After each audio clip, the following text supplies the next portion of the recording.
If you grew up hearing older relatives talk about sleeping warmer without piling blankets on top, this practice is what they were referring to, whether they knew the physics behind it or not. In many older homes, especially before central heating became common, warmth at night was not created by layers above the body, but by controlling heat loss beneath it. Wool blankets placed under the mattress were not a comfort trick. They were a deliberate thermal strategy developed through long winters, drafty floors, and unheated bedrooms. The bed was treated as an insulation system, not furniture. Older homes were cold structures by modern standards. Floors were often bare wood, stone, or brick laid directly over crawl spaces or earth. Cold rose steadily through these materials all night. A mattress placed directly on such a surface lost heat continuously downward, no matter how many blankets were piled on top. By placing wool beneath the mattress, households created a thermal break between the sleeper and the cold structure below. Wool traps air even when compressed, which is the critical detail most modern discussions miss. Unlike cotton or linen, wool fibers crimp and interlock, forming countless air pockets that resist heat transfer. When placed under a mattress, a wool blanket slowed the constant pull of warmth into the floor. This meant the body did not need to generate as much heat to stay warm, reducing night chills and early morning stiffness. The mattress itself was part of the insulation strategy. Many older mattresses were thinner and filled with straw, horsehair, or early wool batting. These materials compressed quickly under body weight, offering little resistance to cold from below.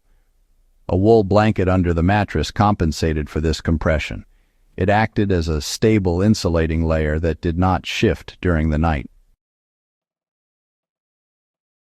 This setup was especially common in winter arrangements. In some households, a second wool layer was added between the mattress and the bed frame slats, creating a multi-layer barrier against cold air circulating underneath the bed. The goal was not softness, but really thermal stability. Cold sleep is not just about temperature. Moisture plays a major role, especially in older homes with poor ventilation and, fluctuating humidity. Wool excels at moisture regulation. When placed under the mattress, it absorbed overnight body moisture and released it gradually during the day, preventing damp bedding that would otherwise feel colder each night. This mattered in unheated rooms where condensation formed easily. A damp mattress pulled heat from the body far faster than a dry one. By keeping the underside of the sleeping surface dry, wool blankets reduced that heat loss without adding weight or restricting movement on top.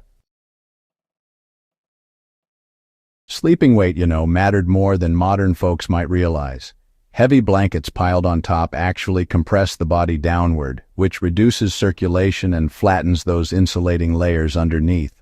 Older sleepers, they understood this just by experience.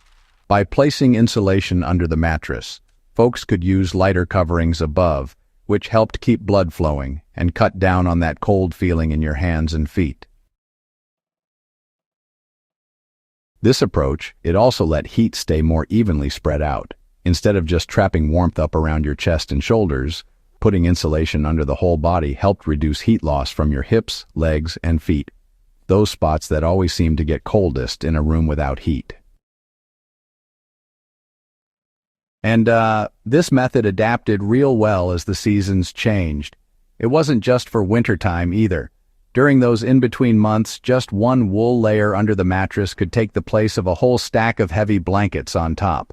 Then, as it got warmer, you could just take that blanket away or swap it out for something lighter like wool or felt. That kind of flexibility made a lot of sense in homes where folks didn't change or wash their bedding all that often. In warmer months, wool beneath the mattress also served as a buffer against cold nighttime drafts without overheating the sleeper. Because wool regulates temperature rather than trapping heat aggressively, it allowed the body to settle into a stable sleeping temperature across changing conditions.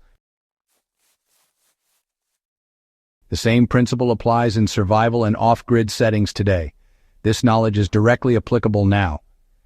In cabins, tents, vans, or older homes with poor insulation, placing a wool blanket or felt pad under a mattress or sleeping pad can dramatically improve warmth without additional energy use. Even modern foam mattresses benefit from an insulating layer beneath them when placed on cold floors or platforms.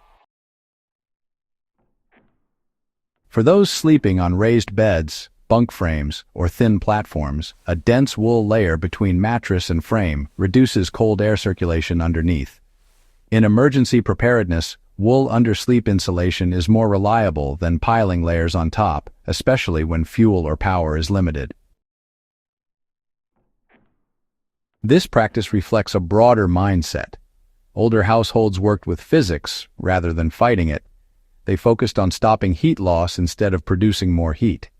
Every object in the bedroom had a function tied to season, structure, and survival.